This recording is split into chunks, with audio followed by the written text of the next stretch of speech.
My name is Lance Conrad, and I'm an author. I write books for a living. I went from crawling to sprinting. Now I could run through not just one world, but many. Live not just one life, but hundreds. He wants to marry her. He'll have to come to Tetron. And how about a nice spoiled cousin who bullies him all the time, right? What if these two characters fell in love?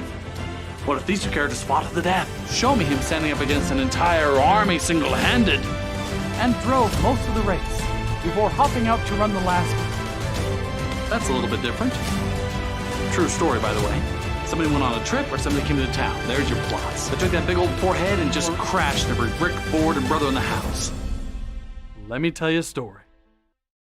Good evening, ladies and gentlemen. We are going to be talking about horses tonight on Story Stream, and I am very excited. As always, I am Lance Conrad, and welcome Mike Forsyth. And we are here to tell stories.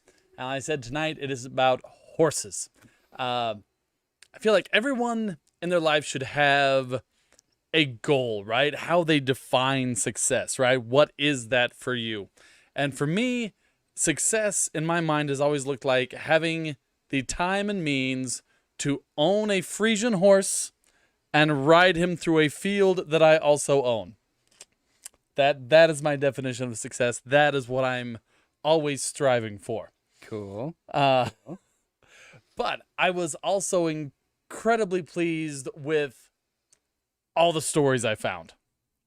And by the way, all of my vocabulary students out there, get your notebooks ready. There are going to be some new terms today. The horse world has its own set of terms. Equine is one of them, right? Equine refers to anything having to do with the horse world. And then even like a father horse is called a sire. A mother horse is called a dam. Male horse is a stallion. Female horse is a mare. And so we have all these specialized terms. And sires especially get a lot of attention, right? There are race horses that run like 6 races, and if they do well, they retire for the rest of their lives. They're usually like 2 or 3 years old at that point, and retire for the next couple decades as long as they live, often with human servants. Okay, there is a nobility in modern horses, and we're going to get into all that. We're going to have fast horses and strong horses and just inspiring horses. It's going to be a cool night. Okay, can I start with a question? Yes, absolutely. Are you a horse person? I am absolutely a horse person. Granted, I do not currently, as aforementioned, have the means to do that much. I spend most of my time on the road promoting or writing books, but I grew up with horses. I was terrified of horses for a great deal of my childhood. My parents actually raised and bred horses on a smaller scale, and we had one horse named May. Now, May was a racehorse, and racehorses, they are incredibly aggressive, right? They want to win. And so they are always these very aggressive horses. And I was scared to death of May. Understandably. Right? And May was a thoroughbred. And we'll get back to that. But we had this other horse named Annie. Now, Annie was a kid's horse. She was gentle. You could put a baby on the back of Annie, and her steps would be so careful. And like she would keep the baby's balance for them. She was just an absolute gentle mother of a horse. And so one day I don't remember how old I was, couldn't have been more than like, I don't know, 7 or 8, right? Just a kid. And I was riding on Annie, right? And I was just sitting on and just holding on to the saddle horn mostly. But I was, by myself, I was a cowboy or whatever. And all of a sudden, here comes May tearing down the lane, looking like hell and damnation, coming right for me.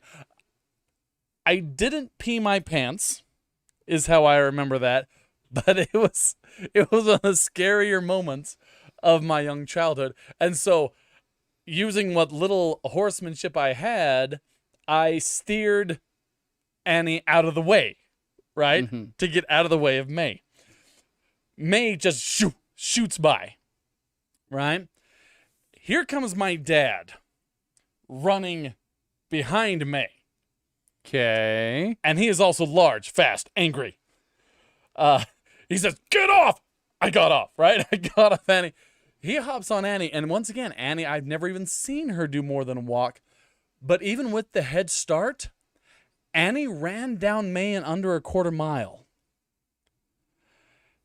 Annie was gentle, but she was not weak and she was not slow.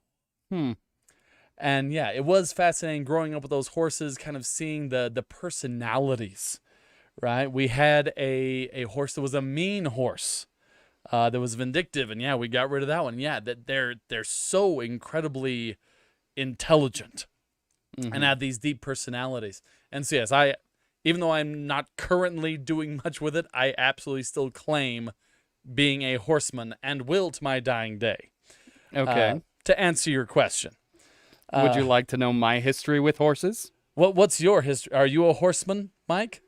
Well, my family history has a lot of horsemen. My grandfather, in fact, owned a stables. Oh, okay. Quite a bit. I am violently allergic to horses.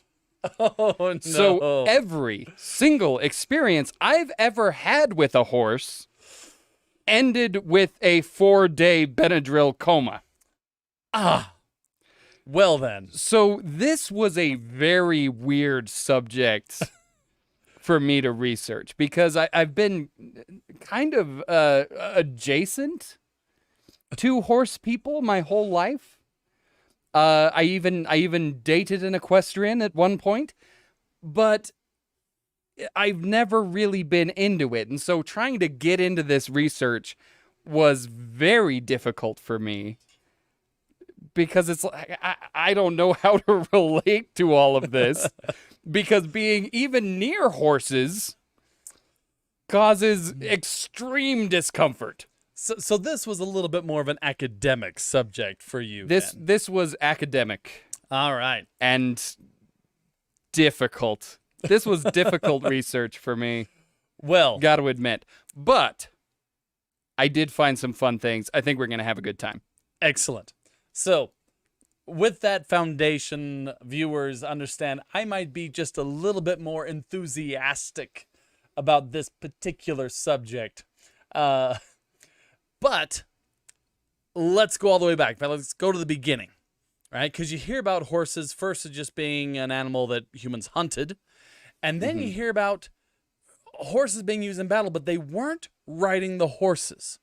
This is something you hear about but never really think about. They were used in chariots and wagons. They pulled things.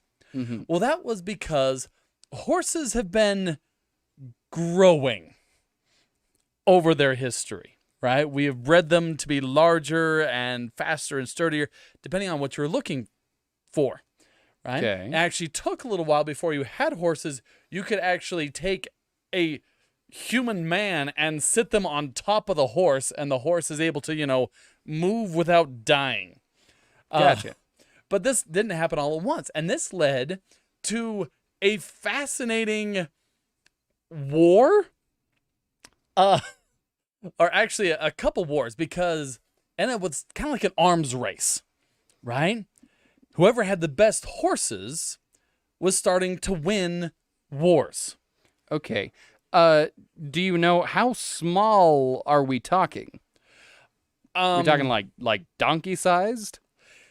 The Large dog sized? fossil records, yes, large dog sized. Oh, really? Yeah.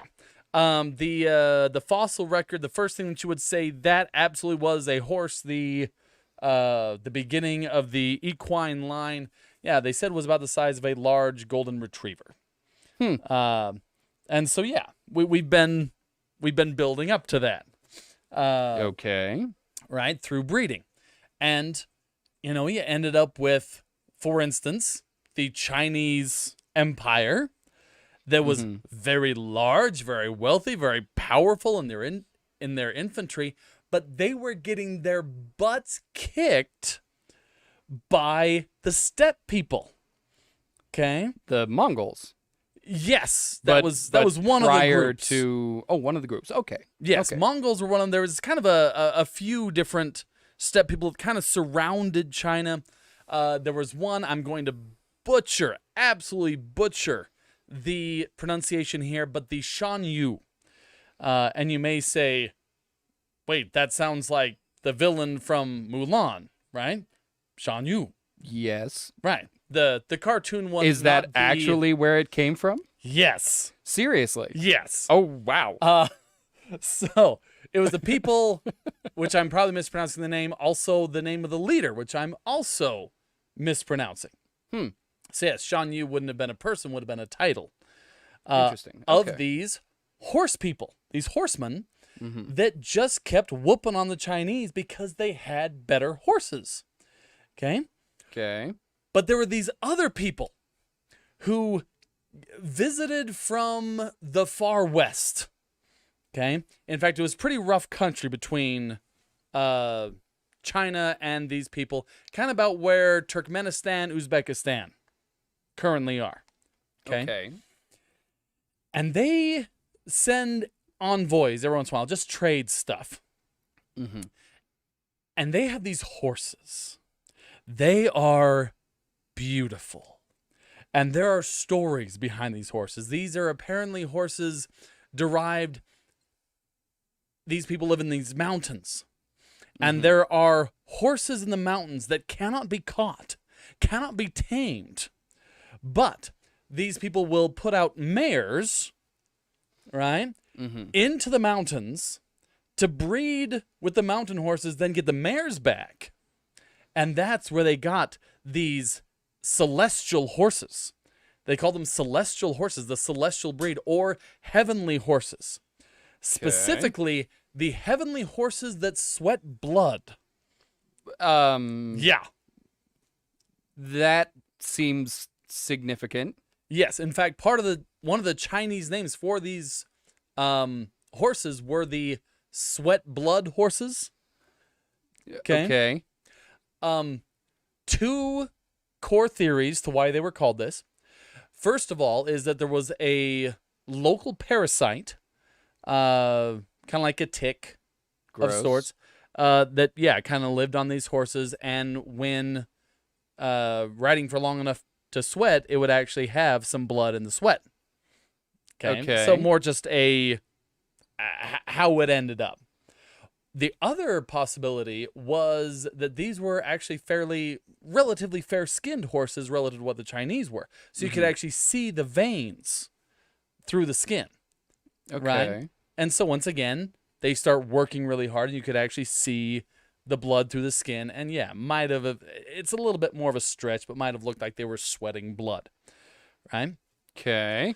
So the Chinese, especially, this is the Han Dynasty, for anyone who keeps track of Chinese history, really, really wants these horses.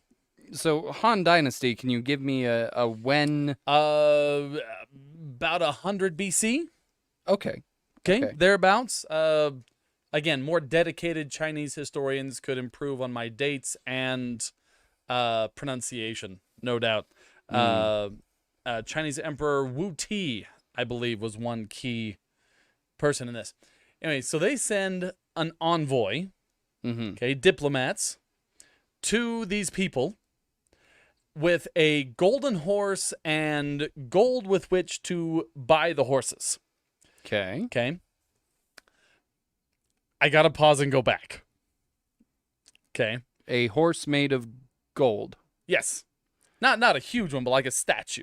A statue. Yep. Gold statue of a horse, gold to buy horses, and they're going to say, please sell us horses. Some heavenly horses. Yes, please sell us some heavenly horses. We gotta have them. Because ours are dog-sized. Ours are dog-sized. Not quite dog-sized, but yeah, they just didn't have the stamina of the Shan Yu horses. And it was getting bad because they were not only losing battles, but then to make peace, they had the bizarre tactic of starting to send the enemy women. Yeah.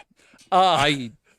Don't love that. This was an actual tactic of sending high-ranking Chinese women, daughters, princesses to high-ranking Shan Yu officials to try to form bonds, I guess. Is it kind of like a royal hostage situation where you're Sort of. trading a family member for the guarantee of peace? It became that. Oh boy. And yeah, it was pretty bad because soon the Chinese were sending money and women to the Shan Yu leader. And yeah, it is expensive. It is humiliating. And so once again, we have this need for these upgraded horses. They're motivated. They're incredibly motivated, right? So they show up with a golden horse and this gold to try to buy these horses. And the I forget what they were called at the time, but essentially who are now the Uzbeks or the Turkmenis. Okay. Not the same as the Turks, by the way. Important distinction. They are not impressed at all by the Chinese. Not even by the gold horse statue. Oh, they like that. Actually, the negotiations start to break down, and the Chinese actually break the statue in anger, which offends them, and so they kill at least one of the Chinese ambassadors. That is often indicative that things are going poorly. Yep. And steal the gold, because, it's right there. And why not? They're not going to be able to catch up. They don't have any horses. Right. And that's kind of the thing, is that they knew about the Shan Yu beating up on the Chinese, like, well, we have even better horses. And also there was this kind of a desert separating their countries. And the Chinese often would just die crossing the desert. So they thought, no way they can send an army against this. So yeah, we'll keep the gold and our national treasure, our heavenly horses. Thanks for the scratch, man. This, of course, angers the Chinese and starts not one, but two wars. The War of the Heavenly Horse. Okay? Great title. Right? War of the Heavenly Horse. This is amazing. And so they send this first expedition and they lose. Right? Okay. But again, they need these horses. And so they send another one, win this time. I have to check on the details here, but I believe they actually execute the entire royal family, extract a peace offering of 3,000 horses. Hey, there we go. And a yearly tribute of 300 horses. Okay, every year you will give us 300 heavenly horses. And this actually helps turn the tide of the Chinese against the Shan Yu. And yeah, there were actually wars fought over getting these better horses, the heavenly horses that sweat blood. Wow. So that's one fun story. And we generally see that a lot of those really great horses kind of came out of that area and kind of moved west. By the way, moved with other cultural things kind of from China in that area. Right? It's actually where Europe ended up with dragons.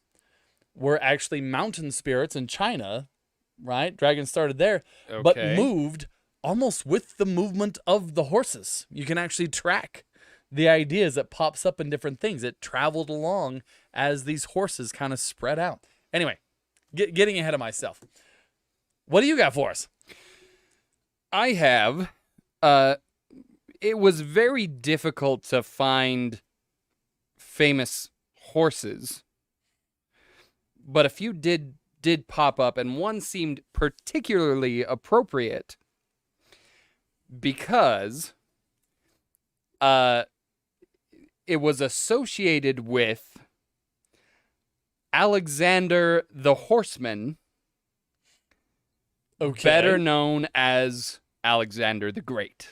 Nice. So, we're going to start with, Alexander the Great, sometimes referred to as Alexander the Horseman, because he was obsessed with horses his entire life. His relationship with horses actually starts with the day of his birth. Oh, really? Yes. Yes. So it is. So Philip II is at a city called Potidea.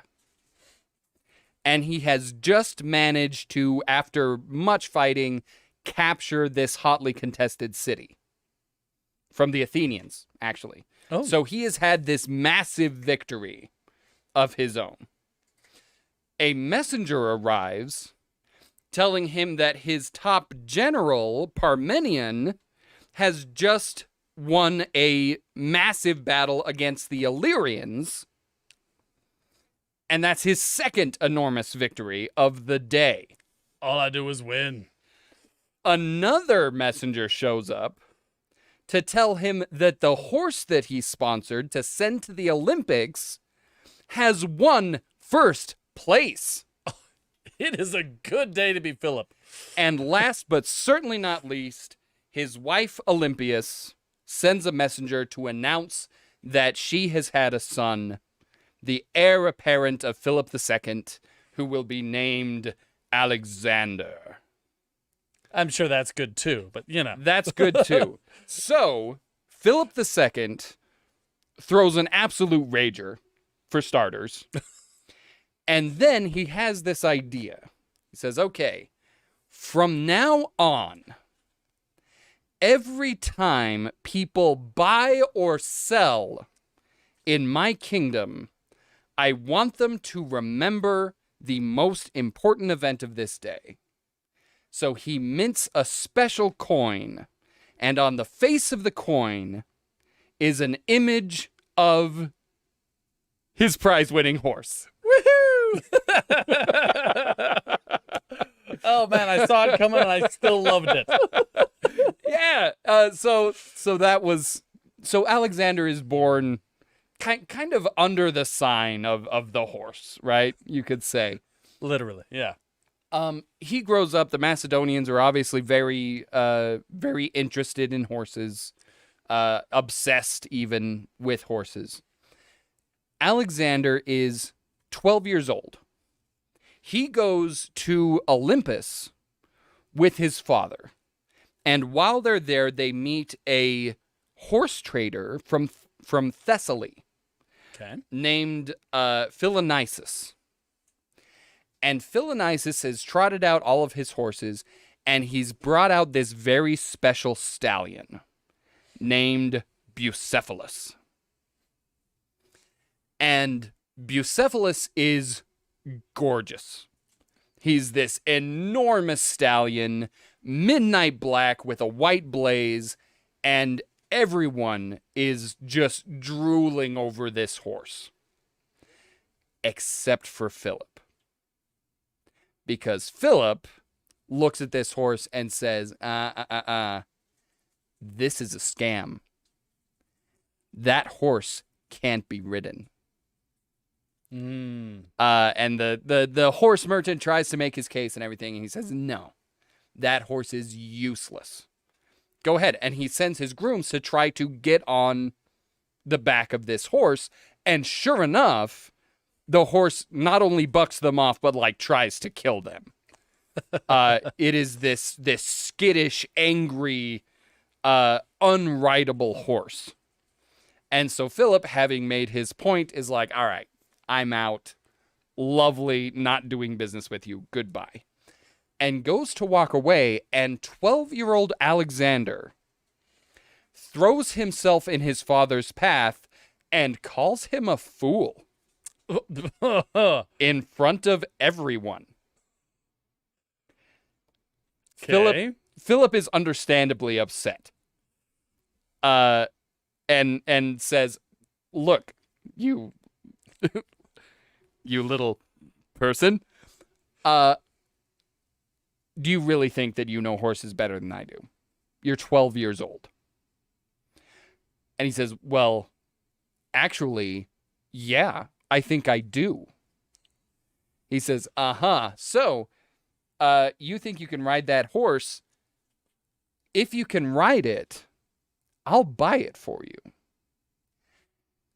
But if you can't, what are you willing to offer?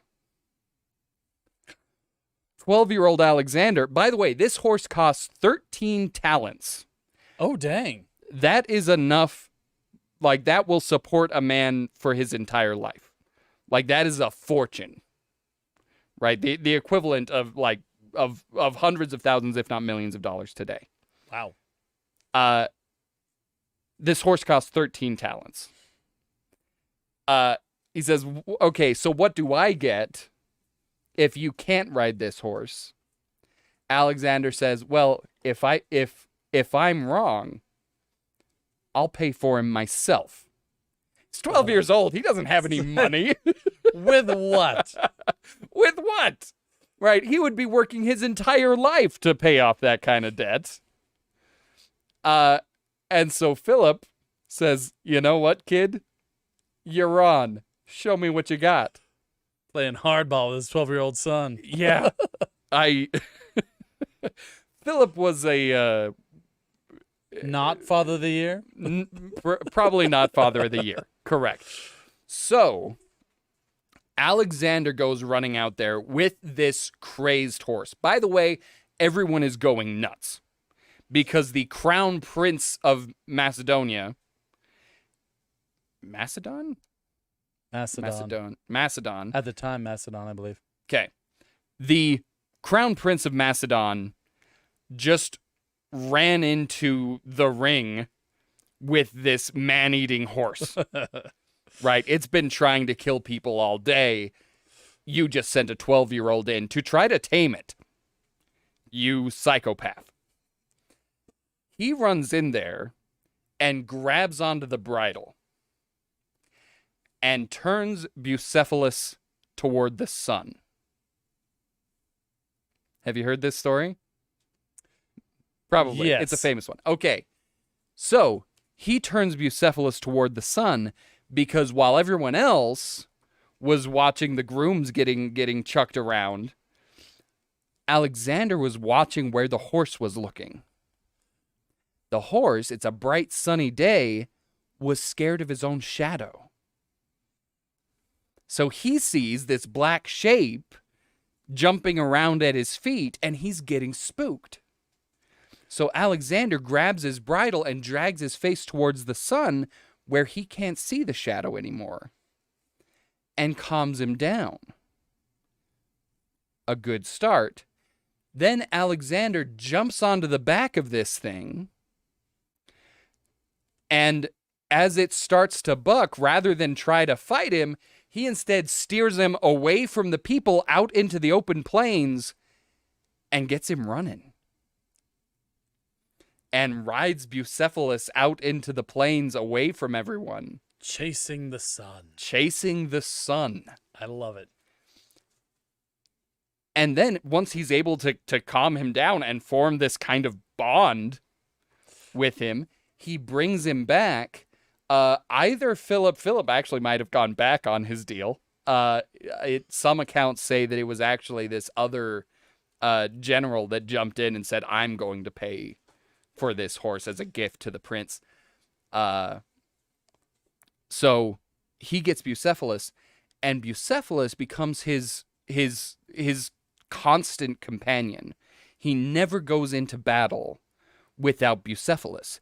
And Alexander is constantly in the thick of the battle, right? He's not a general to like sit back and direct things. He's always on the front lines.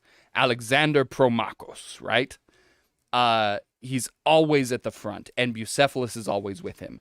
And so throughout his campaign, in which he conquers almost the entire known world, he has Bucephalus with him all the way to India. Dang. It isn't until Alexander is actually close to his own death that he is in the very thick of battle with Bucephalus. They get into a very bad situation, and Bucephalus takes what ends up being a mortal wound. Alexander, to honor his best friend, Bucephalus, raises a city Okay. on the site of the horse's grave.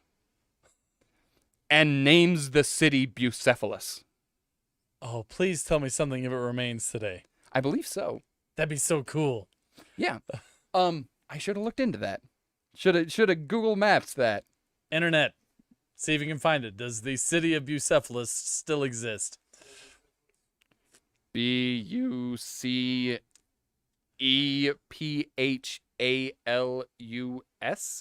Bucephalus? Sounds about right. Sounds about right.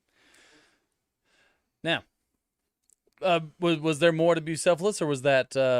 No, that's pretty much the story, is that he is Alexander's best friend and trusted mount throughout his conquest of the entire known world. And when he dies bravely in battle, Alexander raises a city to him. That is awesome. So that's a pretty decent legacy. And frankly, quite a break from his usual pattern, because generally when Alexander created cities, he named them after himself. Yes. So many Alexandrias. All right. Well, so here are some of these great horses. Let's move forward and see how far they got. Right? How do you mean? How fast can you get a horse to go? Right? Because Okay. you have these war horses, but you know what? You're not always at war. But you still have all these people who are very way into horses. And so you end up with the sport of kings. Chess. No, horse That's racing. Game of Kings. Got it. Okay. And yeah, you end up with this different kind of arms race, more of a competition amongst royalty and nobility to see who can get the fastest horse. Mm-hmm. And you end up with these, especially in Britain, people sending out scouts, if you will, just trying to figure out who has the best horses, try to find the best horse, bring them back to Britain, and create a line. Okay. Not just Britain, but a bunch of other Yes, places as a well. bunch of other places. The Spanish, for instance, were incredible, meticulous horse breeders. Mhm. Every horse that came over to the New World shipped with their entire genealogy and pedigree. Yeah, well, that also speaks to Spanish bureaucracy. Yes. They loved their records. Yes, they did. I believe in our pirate story stream, we talked about the extreme disappointment of occasionally taking what seemed to be a treasure ship and instead having it be a records ship, which was shipping duplicate forms Yeah. from the New World to Spain. So, anyway. Yeah, in fact, Sorry, there tangent. has been some, I won't get too deep into this, but there has been some conflict about the idea that there supposedly were no horses in America when the Spanish showed up. Right. But because of the Spanish tendency for extreme record keeping, a lot of times, I mean, we know a lot about the horses that came over. Mm-hmm. And then we have counts later in history of the Mustangs, the wild herds that supposedly came from escaped Spanish horses. Mm-hmm. Well, the numbers don't quite add up. And Those lost Spanish horses would have been having to have litters like rabbits to create these herds of Mustangs. And the Spanish aren't known for letting their horses wander off. No, these were heirlooms. These were prize animals. And so, yeah, there is a theory by some that the Spanish showed up, saw the horses there and went, those are also our horses. Those belong to us. Those also belong to us. In fact, there were no horses here, just like the savages here had no written language. Burn the libraries, right? And it's like, Yep. they did kind of have this whole thing of revisionist history, shall we say. And so, yeah, there is a theory out there that was also done for horses, and that there were actually horses in America, but yeah, that was kind of all swept under the rug or all claimed by the Spanish. Anyways, but there were three. So we're back to the British trying to find the best horses, bring them back, and create a new line, a new breed of super race horses, essentially. Okay. And they find 3. These are the founders, the foundation stallions. These are the sires of the thoroughbred breed. Okay. Thoroughbred racing is seen by many as the pinnacle of horse racing worldwide, certainly in America. Right? And so you have these 3. You have the Godolphin Arabian, which we actually did a word of the day for camaraderie. There was the barn cat, Grimalkin. And the Godolphin Arabian and this barn cat were friends. And they were together until the Godolphin Arabian died. And when they buried the Godolphin Arabian, the cat Grimalkin went and sat on his grave and essentially didn't eat until he died because he missed his friend. The Godolphin Arabian is a fascinating one because never actually won any races. Never raced. Okay. He's one of the founders of the thoroughbred line, fully recognized, but unlike the others, he didn't actually have this proof, right? Okay. Somehow people saw him and knew he was just such a magnificent animal. They're like, that one. But so they chose him as the father of all fast horses without finding out if he was fast? Pretty much. Okay. There are pieces of the record missing. There's reason to believe that the horseman of the time, even though maybe he didn't race in any official races, still they had seen him maybe run around the paddock or in formal races. They knew he was something special. Okay. Right? So there was the Godolphin Arabian, the Darley Arabian, and the Byerly Turk. Okay? Okay. Now, worth noting, even though 2 of these horses, they were called Arabians, that may actually confuse some of our horsemen out there, actually, thinking, because there is a breed of horse called the Arabians. Okay. These were not actually Arabians. They were called Arabians because that is where they came from. These horses were gathered, purchased, however the different stories worked, from that kind of Middle East, Arabia type area. Okay, so I'm slightly confused. Wouldn't Arabian horses come from Arabia? And Well, what is the distinction that I'm missing between a horse from Arabia and an Arabian horse? there was an evolution of breeds. Okay. Because when the world was smaller and more tribal, horses were generally named after the place they came from. Makes sense. Right? Except for weird special cases like the heavenly horses that sweat blood. But yeah, most horses were kind of named after the region that they came from. Okay. Right? However, as you move forward in history, you end up with these very specialized breeds. Mm-hmm. Right? And you start to focus those, you start to breed those and kind of perfect those breeds. Okay, Now, with you so far. Right? And a lot of times, the region and the breed never really became distinct. Okay? Right? Arabians do come from Arabia. Okay. But there was a division there. And when we're talking about the Godolphin Arabian or the Darley Arabian, they were Arabian because they came from that area. Mm-hmm. However, that does not necessarily have to do with the modern Arabian breed, which is more just one of those refined breeds.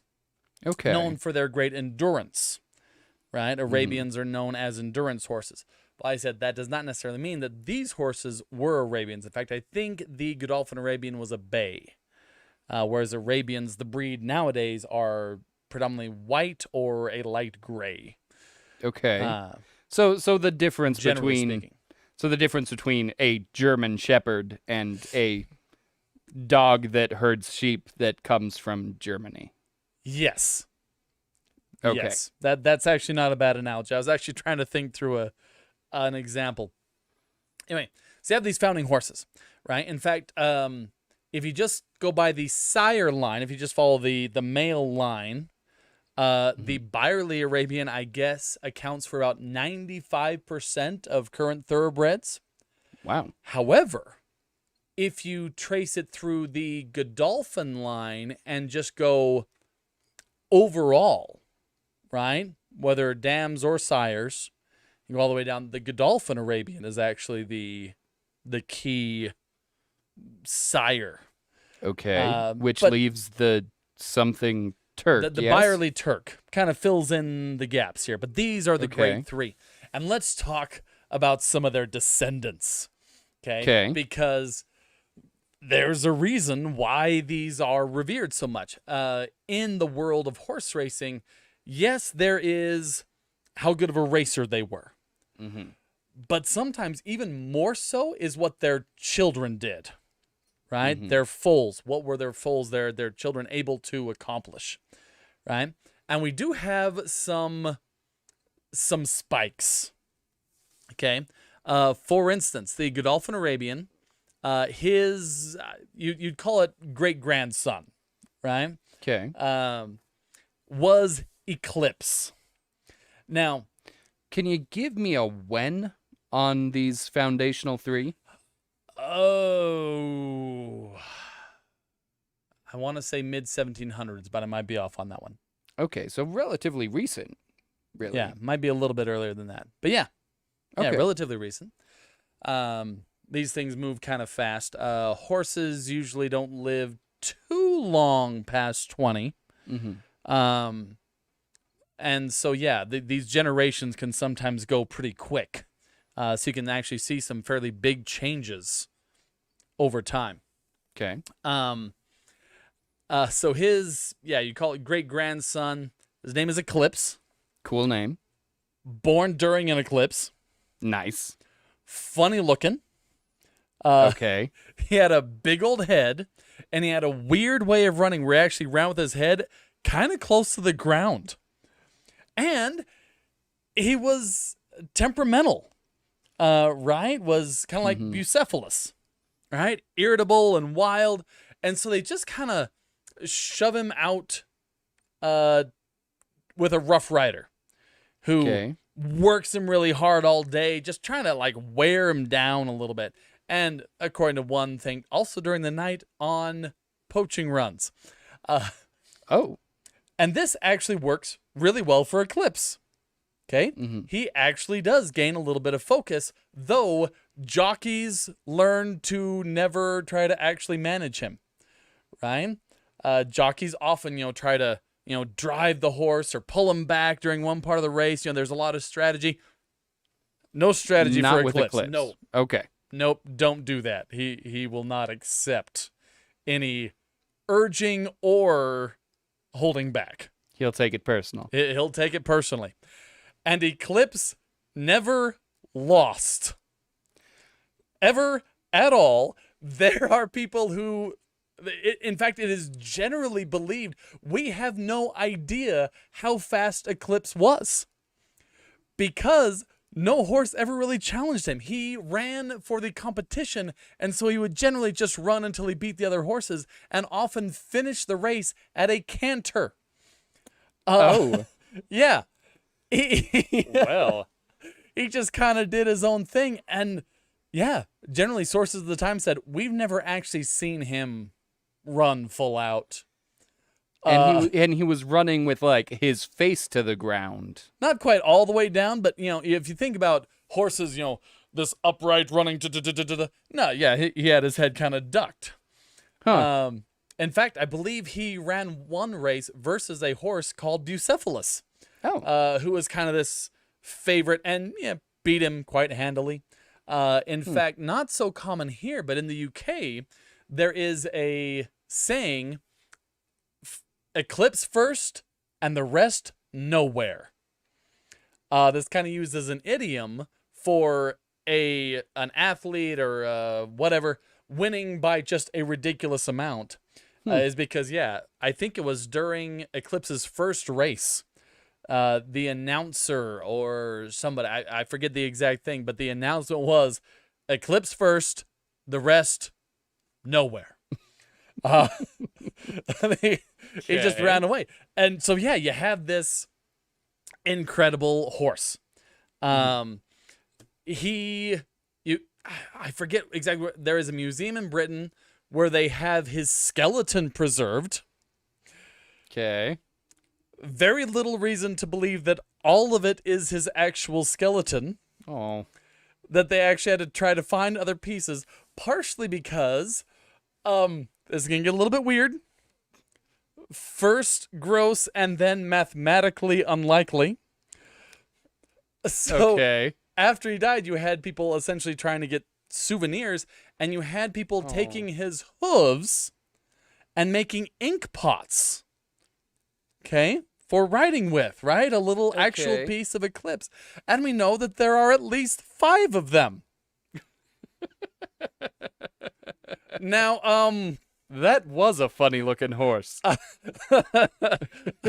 I know you don't have a lot of experience with horses, Mike, but I imagine, being a math guy, you have counted the number of hooves a horse has. I suppose so. For those viewing at home, horses have 4 feet. Anyway, so there are reported at least 5 ink pots made from Eclipse's hooves. Okay. Anyway, so they tried to regather that, and so that's one of these incredible horses. So let's go with Eclipse's great grandson, American Eclipse. Okay. Now, it may seem odd that he has the same name, except for after Eclipse became a shockingly popular horse name. Everybody was naming their horses Eclipse or some variation on the name. Okay. And so it was not actually strange at all that this one should be called American Eclipse. And we have, and this is early 1800s, I think right around 1811 or so.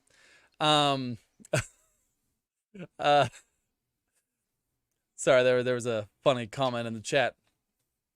And we have this strange foreshadowing of the American Civil War.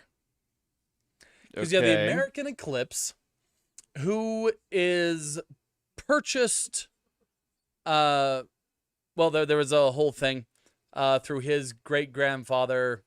Anyway, there's a whole line, ends up in America, is American Eclipse, and is kind of the pride of the North. Okay.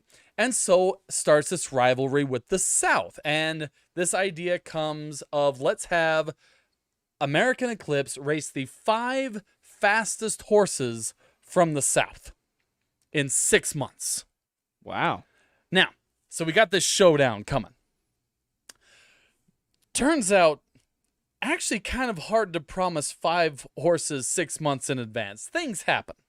Mm-hmm. And it ends up a 1 versus 1 thing. It is going to be American Eclipse versus Sir Henry. Sir Henry representing the South, and American Eclipse representing the North. Okay. And they're going to run in 3 heats. Okay, they're essentially going to run 3 races, and whoever wins the most out of those races is the winner. Okay. Okay. The first one. First round, the jockey just does not do a good job. He uses the whip, which on American Eclipse, you just don't do that. Mm-hmm. Runs the race badly, and because of that mismanagement, Sir Henry wins that heat. It is the first race that American Eclipse has ever lost. Oh, wow. Yep. Okay. They get rid of that jockey. Mm-hmm. Okay. Bring in a new jockey. And they run a second one. And American Eclipse wins barely. Mm-hmm. And then comes the third heat. American Eclipse wins again because he just has more staying power. And frankly, I find that an almost perfect allegory of how the American Civil War went.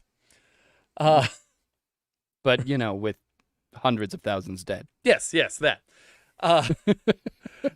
And so, yeah. Just like a horse race, but, dead people. Cat Hark in the chat says they killed the jockey, didn't they? Maybe. I can't remember. I don't think so. You never know. It was a different time. It was a different time. All right. So, yes, that was American Eclipse. And this same line actually gives us a lot of our greatest modern horse heroes, such as Secretariat and Farlap. There's also a really weird thing is when these horses died, they did an autopsy, and their hearts were abnormally larger than other horses' hearts. I think American Eclipse, his heart was like 2.5 times larger than a normal horse's heart. So there's some speculation in the horse world that there is this kind of like weird genetic thing in that line that occasionally presents and creates this massive heart that allows this horse super speed. And yeah, I think they saw the same thing in Secretariat and Farlap, actually. Oh, wow. So, which are just a couple other, I don't know how familiar the viewers are with horse names, but those are two very, very big ones. Farlap and Secretariat. There's a movie about Secretariat. Yes. There's a movie about Farlap. Oh, really? Absolutely. I have not seen that one. Yes, you would simply look up Farlap is the name of the movie. Anyways, however, speed isn't everything. In fact, I have one story about a horse known for his incredible intelligence. But we'll get to that. What else do we got? Okay. We've only got 10 minutes left, 9 minutes left. Okay. So, make it fast. I will tell a quick story about a U.S. Marine named, hang on, him, Ashim Hay. Ashim Hay? No, Ashim Hay. Ashim Hay. Oh, I can't Ashim actually Hay. say that. Okay. Ashim Hay. Ashim Hay. Okay. Okay. I believe you. U.S. Marine, highly decorated, 2 Purple Hearts, a whole host of medals from both South Korea and the U.S. Okay, so this is Korean War. Yes, this is Korean War. So this is a Korean name, but a U.S. Marine? Yes, Okay. that is correct. awesome. Retired as a staff sergeant, but rather than receiving a pension, instead there was a special exception made to provide her with Lady Sergeant. with permanent lodging on base for the rest of her life. Because she would want to live on base the rest of her life? Because I assume so.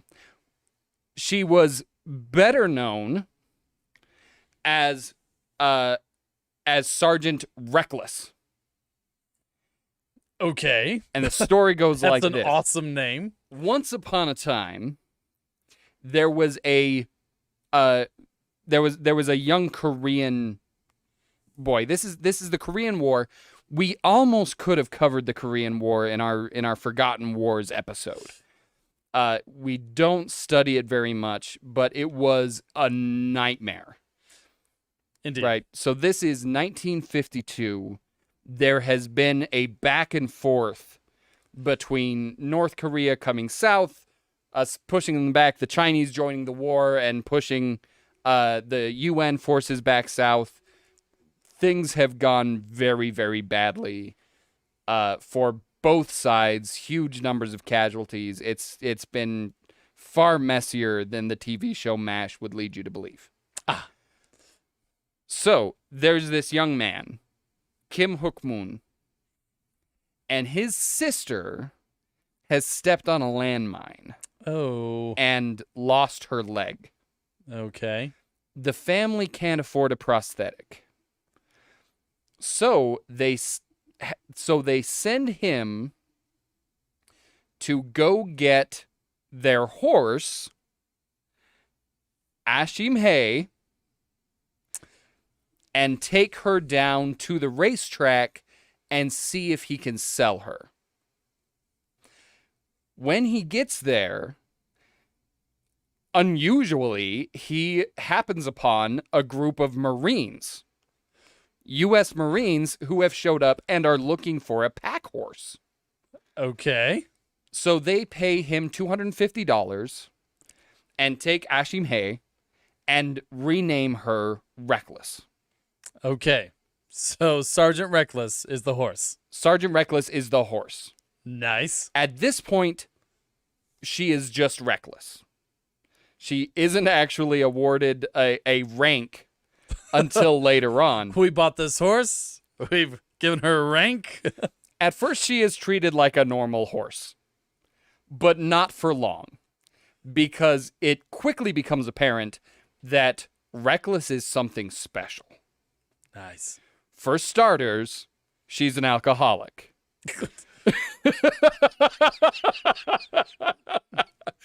That went a different direction than what I was expecting. So, Reckless will eat anything. She's this larger-than-life personality, and she will eat anything, right? They try to feed her like a normal horse, but she hates that and insists on eating. Yeah, hay is disgusting. What are you trying to feed me? She insists on eating with the other Marines.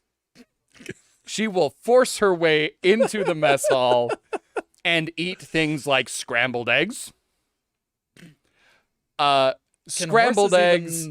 Digest scrambled eggs? Apparently. Okay, all right. Sorry. Didn't mean to slow you down. She'll eat scrambled eggs. She'll eat mashed potatoes. She'll eat cake. And especially, she loves drinking beer. So much so that she will go into Marines' tents at night and drag them out so that they will come and open beers for her. Because despite her many skills, she has not figured out how to open a beer bottle. So she immediately makes a name for herself as being a horse with a great deal of personality. Right. And quickly incorporates herself into this unit. This is a recoilless rifle unit. Oh, okay. All right. Okay, are you familiar with recoilless rifles? Yes. Though a quick explanation for the general viewership would be appropriate. They are not, as you might suspect from the name, little tiny rifles that don't recoil much. Yeah. They are, in fact, large anti-tank weapons. They are very big, they are very heavy, and their ammunition is especially very heavy. So, that's the reason for the pack horse. Is that this... now I can't remember his rank. I want to say lieutenant? A Lieutenant Peterson? I'm terribly sorry if that is inaccurate. But he came up with this idea. He said, okay, we're getting exhausted just getting to the location where we're supposed to set up, and then we fight for however long. And wouldn't it be so much easier if we had a pack horse that we could throw this gear on the back of the pack horse, and then we're fresh when we get there to start shooting at the tanks and stuff. Makes sense. Fighting for our lives, we can at least be at our best. Oh yeah. So they, the first thing they realize is Reckless isn't afraid of anything. Remember, they're firing artillery. I was about to say, this is an artillery unit, essentially. And this is the Korean War. There is so much of just pure, unadulterated horror all around them. The first time they start firing this weapon, the first shot, Reckless jumps into the air, all four hooves off the ground. Spooks. By the time they've done like 3 or 4 shots, she's not even noticing. except to wander over and, according to the people watching, seemed like she was trying to figure out how it worked. Just in case she had to jump in and help with this. So they have her carry stuff back. Soon they figure out that this horse is so smart and so easy to train that they can teach her where they're set up. They can lead her out to where they're set up and then just send her back to HQ to pick up more ammunition. Just without any help? Just without any send help. her, go get more just ammunition? say, go, Reckless, go get more ammo, and she will find her own way back, wait there until they load her up, and then go back through enemy fire to resupply the artillery team. Wow. Her day of glory, right, that won her all the medals, is at the Battle for Outpost Vegas, which is this long, horrible artillery and tank battle, in which, in a single day, Reckless makes 51 trips. Oh, dang. To bring ammo to the front lines. 51, all by herself. We have a question in the comments. How many beers did you had that day? Probably a lot. She moved over 9,000 pounds of ammunition. Wow. By herself. Just walking back and forth through enemy fire, getting hit by shrapnel in the face. And shot in the flank. And continue to just run ammunition back and forth. So truly fearless. Truly fearless. Oh my goodness. She became so well known that the North Korean army sent out snipers with the specific mission. Oh, don't you dare. To hunt and kill Reckless. Oh, you monsters. They had to have counter snipers protect this horse. So, Marines protect Sergeant Reckless. And, okay, she traverses minefields. She carries the wounded. Right? She is so much a Marine that they promote her to sergeant. Nice. Right? And make her like a full-on Marine. So much so that in all of the paperwork and everything, there is no indication that Sergeant Reckless is anything but an enlisted member of the Marine Corps. She's not somebody's property. She's not a mount or a pet because no one was allowed to ride her. You're on Reckless, you've been shot. Or about to be. There were a couple people who snuck rides on Reckless, but it was strictly speaking forbidden. Yes. But yeah, she is treated just as a member of the Marine Corps. After the war, she's brought back to the States and becomes this kind of celebrity, but lives the rest of her life at Fort. Why didn't I write this down? That is the name of the fort, as far as you know. But yeah, spends the rest of her life at this fort, and yeah, like I said, rather than receiving a pension, which she was eligible for, she was actually further promoted to staff sergeant, and was offered a staff sergeant's pension. But they figured it would be better to make a special Camp Pendleton. It was Camp Pendleton, many thanks, from the comments. But yeah, instead was given a special pension to be provided with grooming, food, and lodging for the rest of her life at Camp Pendleton, where she lived very happily, had 4 children, and passed away at the ripe old age of 20 in 1968. Absolutely amazing. Oh, and was, like I said, awarded 2 Purple Hearts for the wound to the face and the wound to the flank, as well as a whole host of other medals, both from the United States and South Korea. That is amazing. I love that story. We're over time, but I'm going to sneak in one more. Let's do it. Because as intelligent as that horse was, I can actually beat that. Okay. Didn't Yep. know this was a competition, but That's why you're losing. fine. Fine. All right. We are going to talk about beautiful Jim Key. Beautiful Jim, huh? Beautiful Jim Key. We must first talk about William Key. William Key was a slave, but he fought for the Confederacy Okay.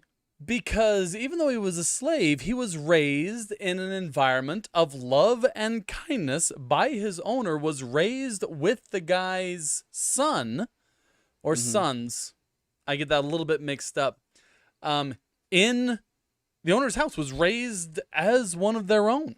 Okay. And so when the Civil War broke out, he signed up, fought for the Confederacy to protect his owner's son, essentially. Huh.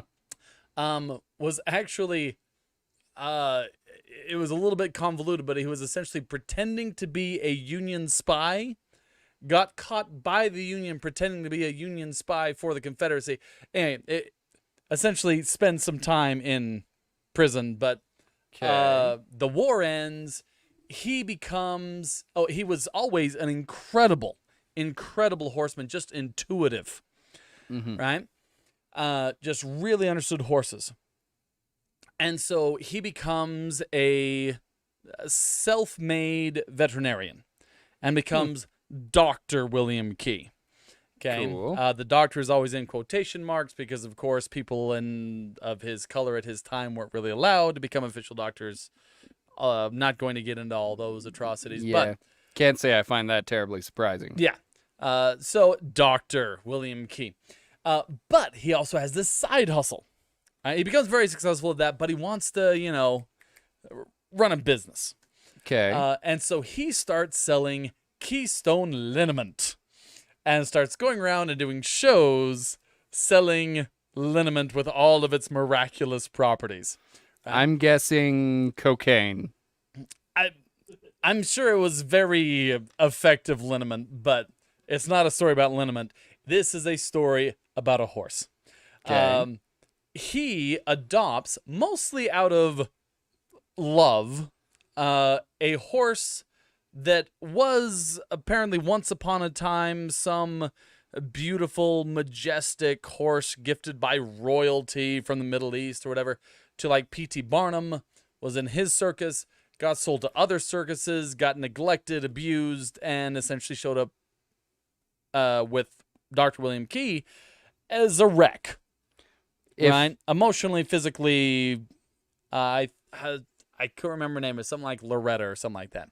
Okay. I would like to point out that if it was a gift from royalty to P.T. Barnum, it means P.T. Barnum probably stole it from some poor farm family. Yeah, there is that. Anyways, and sure enough, nurses her back to health. Okay. And kind of incorporates her into the show of, it's because of liniment, right? Keystone liniment brought this poor animal back to life, right? But then he gets this idea, right? Because she is clearly a very well-bred horse, and he wants to breed a perfect horse. So he finds a really good sire, mates it with this mare of his, and awaits with eager anticipation this foal that is going to be the ultimate horse, right? Okay. Bred by science, fueled by cocaine. Yes, just ready to go. No cocaine in the liniment, Mike. That comes later in soft drinks. Okay. And the horse arrives, and he is ready to give it. He's already planned out some great biblical names, right? He's going to name this horse, Isaac or Gideon or something like that. The foal shows up. Most horsemen recommend that he shoot the poor animal and put it out of its misery. The thing is sickly, can barely stand, stumbles around. William Key cannot quite bring himself to actually shoot the horse, but no more majestic biblical name. Instead, he names him after the town drunk, Jim. The beautiful town drunk? Yes. Beautiful Jim? The beautiful comes later. Just names the horse Jim and gives him his own last name of Key. And so comes into the world Jim Key. He loves this horse. It sleeps inside with the family. It is just a big pet. And it is actually his wife, William Key's wife, who has got to be the most long-suffering and patient wife ever to allow a horse as a house pet.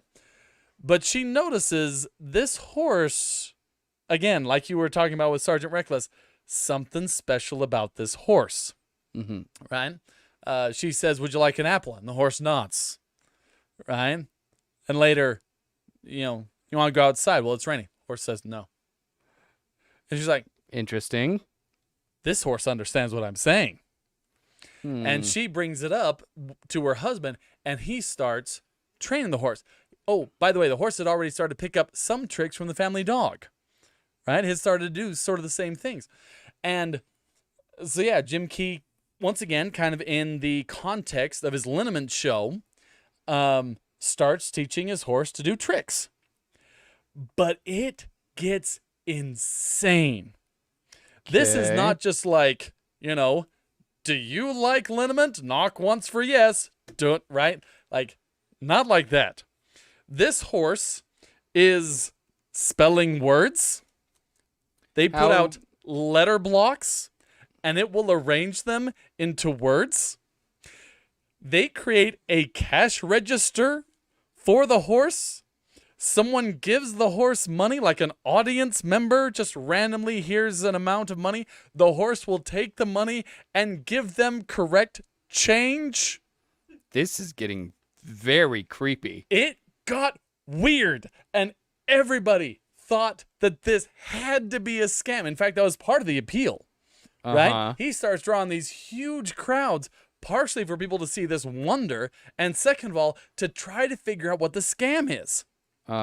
Finally, scientists get involved. I think Harvard actually sent a team and, just studied the horse straight legit. This horse is doing these things. It is doing math. It is spelling words. It is, in fact, Teddy Roosevelt's daughter, Alice, is at I think it was the World's Fair. And happens to be in the audience when now beautiful Jim Key, it's now beautiful Jim Key. Now that he can spell, he's beautiful. Now that he can spell, he's beautiful. That's right. Faces off against a 6th grade class in a spelling bee and wins. I'm glad you didn't say boxing match. Boxing. Anyway. Okay, so I have so many questions. Like, how often was the horse spelling out "help me"? I'm actually the soul of a child. Anything like that? Nope. Yeah, this horse, it was generally believed that it had the intellect and reading level of about a 6th grade child. And yeah, at least science of the time was not able to find anything to refute it. This horse could make change, spell words. on a certain level discuss politics, but that was pretty sure that was just a gag. He was in the South, so he was a Democrat. So they would make little jokes, between William Key and the horse, about Republicans, and the horse would, show disgust or whatever, and that would get the crowd going.